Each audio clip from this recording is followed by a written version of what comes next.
At yun na mga par. Aalis sana ako, pero hindi ako mapakali dahil sa sira ng motor ko. Agad ko na rin hindi at tinanda ang mga gamit na kailangan ko. Buti nila kumpleto ako sa bahay ng mga gamit na kailangan ko. At yun na nga, tabaklas ko na nga na pagkabilis, hindi ko lang na-video. Shoutout na pala sa tropa kung dumating si Oski na gustong sumama sa video. Pero din problema daw ang motor niya, sabi ko naman. Kanya-kanya ba yung problema na binigay ng Panginoon? Alam kong kaya mo yan. Oh my Napakapagihil na ako dahil sa isang tornilyo, kaya humingi na ako ng tulong sa airpod ko.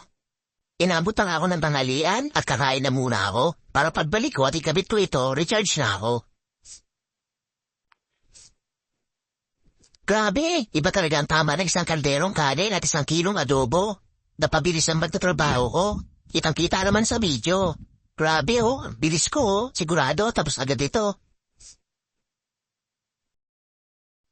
Salamat nga pala sa 1 kilong adobo at dahil sa'yo napabilis ang trabaho ko. At yun na nga, tapos na nga ginagawa ko. Nakatibid na naman ako sa labor ng motor ko. At dito na nga po pala nagtatapos ang bidyong ito. Maraming salamat sa panunood.